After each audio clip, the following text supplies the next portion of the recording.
hope, and love. This week we're going to be talking about faith, but it's going to be, we're going to kind of put a twist on it and talk about having faith in who we are in Christ.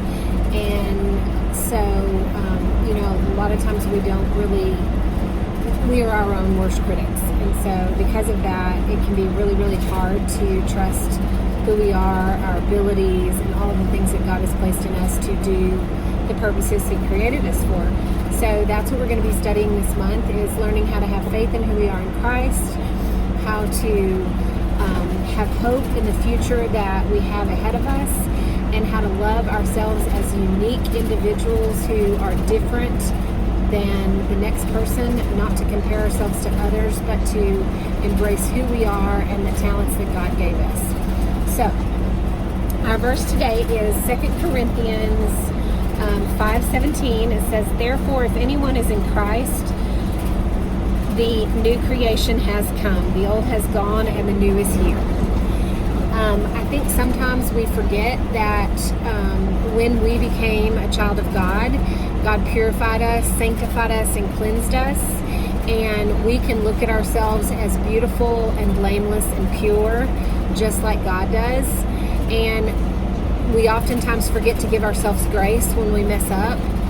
And so it's okay to recognize that you've made a mistake, but dwelling on that and allowing that to hinder your ability to live out your purpose in Christ is not what He wants us to do.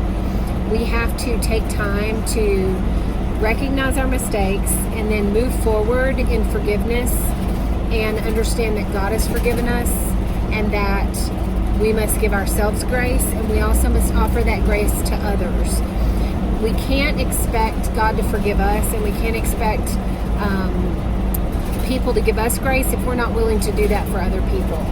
So we have to take the time to remind ourselves daily that not only are we to forgive, or not only are we to ask for forgiveness, but we are also to forgive others.